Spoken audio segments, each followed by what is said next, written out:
तो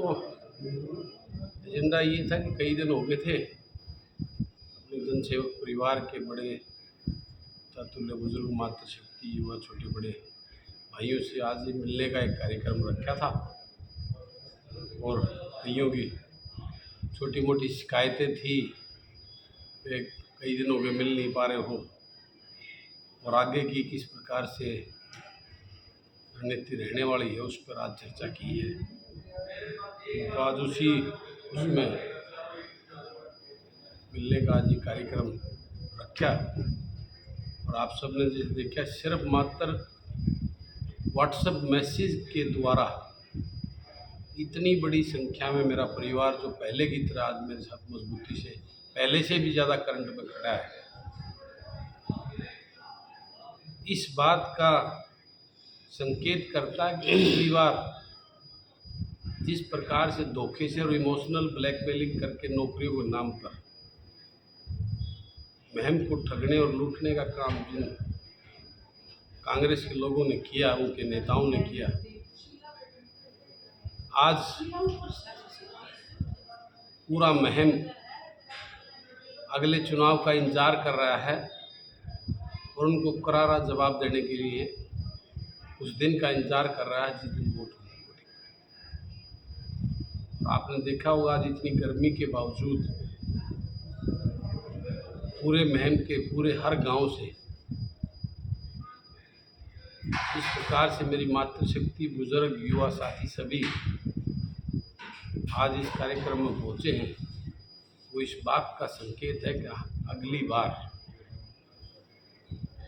महम बहुत ही निर्णायक रूप से जो है नेताओं को जवाब देने के लिए तैयार बैठे। आपने भाजपा में शामिल होने की भी बात कही कि भाई भाजपा वाले खुद लेने आएंगे या किसी पार्टी में जाने के लिए। देखिए, मैंने ये कहा है कि मेरा परिवार संगठित मजबूत है तो समय के साथ सबको मजबूत और जनता की इसके ऊपर जनता का आशीर्वाद हो, जनता की ताकत जिसके साथ हो, उस जनता के उस प्रिय की सभी पार्टियों में हमें एक पूरे मान सम्मान के साथ हम उस बात पे जो हमारी इस बात का ध्यान रखेगा और हमें वो मान सम्मान जो पार्टी देगी और जिस पार्टी का भविष्य आगे जनता के भलाई के काम करने का होगा, हम निश्चित रूप से उसके साथ चलेंगे। प्रदेश में आए दिन अपराध हो रहे हैं। महम में भी विधायक है जो गुलाम रागी, इसको भी 5 करोड़ की फिरौती मांगी गई है और ऑफिस पे गोलियां भी चलाई गई है। देखिए, मैं इसकी बहुत कड़े शब्दों में निंदा करता हूँ। बहुत ही दुर्भाग्य है और ये संदेश एक आम जनता में बहुत ही गलत और खतरनाक है। एक प्रतिनिधि के ऑफिस पर उसमें गोलियां चलाना और उससे रंगदारी और फिरौती मांगना, तो आम लोग जो मेरे क्षेत्र के वासी हैं उनका क्या होगा, उनके मन में ये भय होना निश्चित रूप से स्वाभाविक है। लेकिन इसके पीछे के अगर कारणों को देखें, इससे पीछे की अगर बातों को अगर हम गौर से फरमाएं, ये दोनों लड़के कांग्रेस से मतलब तगड़े सपोर्टर हैं। इसके पीछे की कहानी कुछ और बयान करती है। जिस प्रकार से झूठ और बहकावा देकर इस प्रदेश के लोगों को इन नेताओं ने ठगा है और नौकरी के नाम पर जो इनके जो मठाधीश गांव में हैं, उन्होंने हर घर में जाके कहा है तुम चंदा दे दो, तो गरीब आदमियों ने अपनी औकात से बाहर का कर्जा उठा के 2-2, 3-3, 5-5 लाख रुपए ताकि वो अपने उनके बच्चों को नौकरी दिलवा सके, इनको चंदा देने का काम किया, इनका घर भरने का काम किया है। लगभग ये आपकी बार का जो इन्हीं के लोगों के द्वारा जो बताया गया है, करीबन 34-35 करोड़ रुपया आने सिंह डांगी को चुनाव में बचा है। वो पैसा कैसे है?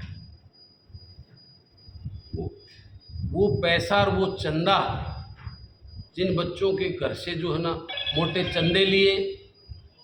जिनको बड़े झूठे सपने दिखाए नौकरी के नाम पर, जो बच्चे कई दिन उस नौकरी के झूठे सपने लेकर जो है ना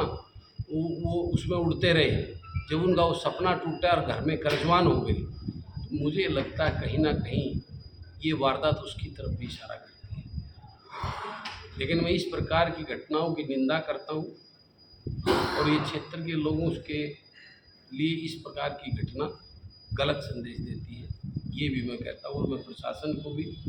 मैंने एसपी को भी बोला है, मेरी डीजीपी से भी बात हुई थी। वे आज प्रदेश के अंदर कानून व्यवस्था की धज्जियाँ उड़ी हुई हैं,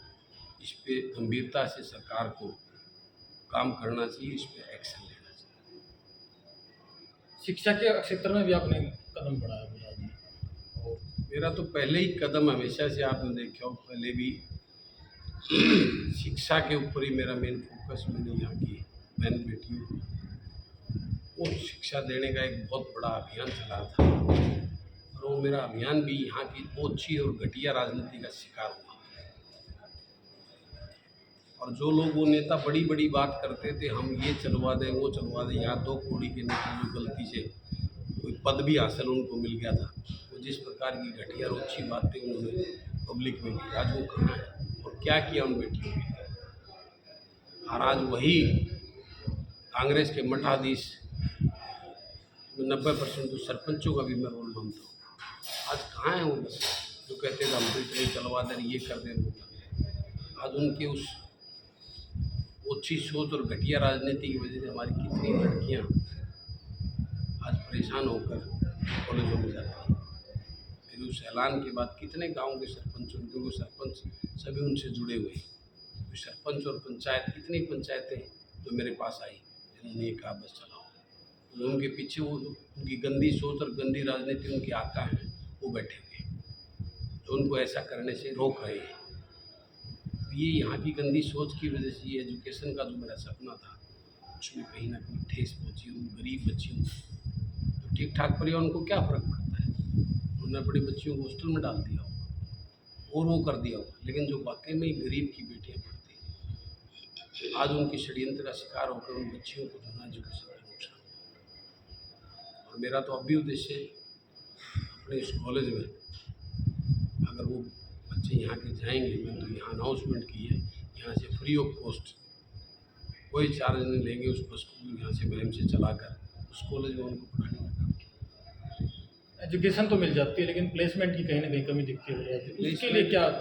प्लेसमेंट जब अच्छी फैकल्टी होगी, अच्छे टीचर्स होंगे, जब बच्चा पढ़कर कोई डिप्लोमा या डिग्री लेगा, ऐसे बच्चों के स्कोप में कोई कमी नहीं है। क्या आपकी तरफ से प्रयास किया जाए? निश्चित रूप से उसको प्रयास किए जाएंगे, हम बच्चे को उस लेवल पर तैयार करेंगे कि वो डिजर्व करेगा, कंपनी उसको अपने आप अपनी कंपनी में नौकरियाँ देंगी। बेरोजगारी जिस स्तर पे बढ़ रही है, और बेरोजगारी बढ़ने का रीज़न यही भी है कि जो आज जो एजुकेशन का स्तर गिर गया है, कॉलेज और स्कूल के नाम पर दुकानें चल रही हैं, उनको सिर्फ फीस से मतलब है, उनको इस बात से कोई लेना देना नहीं कि उनका बच्चा वहाँ क्या बच्चे को क्या पढ़ाना, उनको डिग्री देना और अपना घर भर के पैसे लेना। नॉन अटेंडिंग जो है कॉलेजेस चल रहे हैं, कितना बड़ा दुर्भाग्य है इसमें।